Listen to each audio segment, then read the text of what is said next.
Médina, l'un des plus vieux quartiers de Dakar, existe depuis plus de 100 ans. L'arrêté portant sa création date du 19 septembre 2014 et a été signé par le gouverneur William Ponty. L'objectif était de déplacer une partie de la population autochtone du plateau vers les environs immédiats. Ici, les bâtiments, souvent construits sur le modèle typiquement colonial, sortent de l'ordinaire. Aujourd'hui, plusieurs d'entre eux ont fait leur temps. Il y a beaucoup de bâtiments ici, on doit le faire tomber. Moi, je suis pour. Même si c'était chez moi aussi, j'aurais dit qu'on va faire tomber ce bâtiment.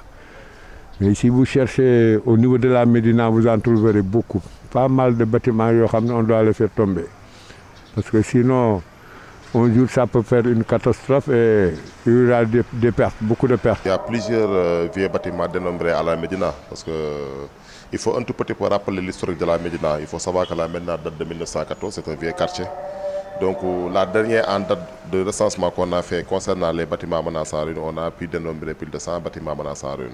Pourtant, malgré la vétusté de la plupart de ces bâtiments, certains trouvent le courage de les occuper encore, un risque qu'ils prennent, malgré eux, en raison de leur vulnérabilité sociale. Certains sont démunis et viennent de très loin. Et les locations sont très chères.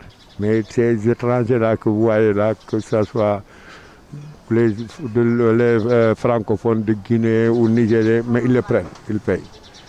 Encore, ils le prennent, mais avec risque.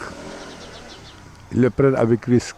Ils n'ont pas le choix, hein? Ils n'ont pas le choix. Ils n'ont pas le choix parce que vu la cherté du loyer et le coût élevé de la vie, à chaque fois nous on sensibilise ces gens-là en leur faisant comprendre que ces bâtiments-là menacent ruine. Mais à chaque fois quand nous rencontrons ces personnes, ce qu'ils nous disent, ils n'ont pas où aller.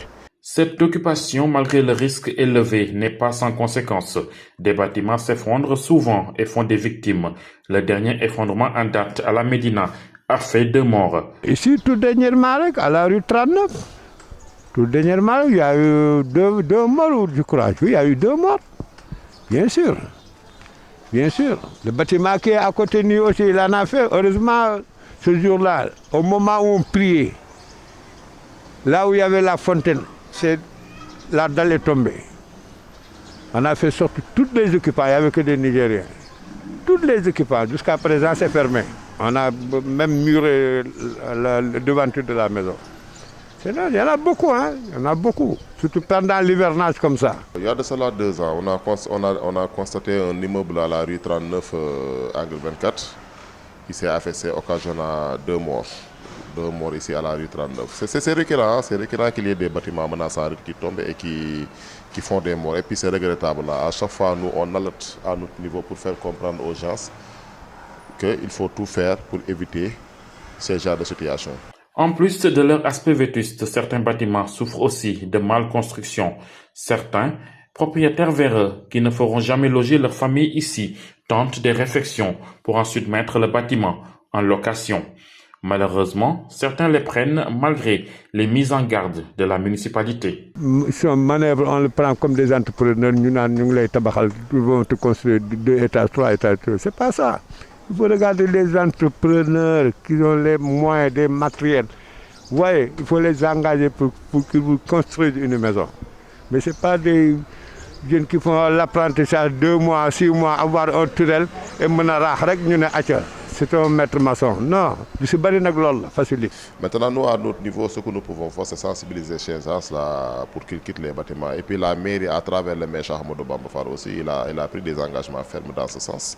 C'est-à-dire que nous, à notre niveau, après avoir répertorié ces bâtiments menacés à la Médina, nous avons informé qui de droit, c'est-à-dire l'autorité, le sous-préfet, la préfecture et l'inspection générale des bâtiments. Aujourd'hui, de l'avis de tous, l'État doit prendre ses responsabilités et en finir avec ces vieux bâtiments, sans quoi un drame plus lourd pourrait arriver. Le gouverneur de Dakar et le ministre de l'Intérieur en personne, parce que c'est eux qui s'occupent de la sécurité des gens et des biens. Donc c'est eux.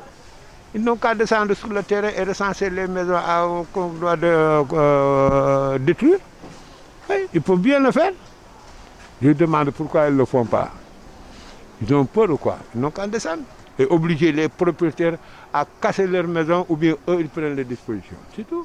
Le maire a délivré aussi ce qu'on appelle des arrêtés et évacuer l'immeuble et la destruction de l'immeuble. C'est ce qu'on appelle des arrêtés de péril, pour montrer aux propriétaires de ces maisons que ces bâtiments-là ne tiennent plus et que ces bâtiments constituent une réelle menace pour la Médina. Et eux aussi, à leur niveau, ils peuvent aussi prendre leurs responsabilités, soit faire sortir les gens et démolir l'édifice. Le recensement est fait et certains bâtiments vidés de leurs occupants. Ce qui tarde, c'est la démolition. La mairie, qui dit n'en avoir pas les moyens, tente de refiler la patate chaude à l'État du Sénégal.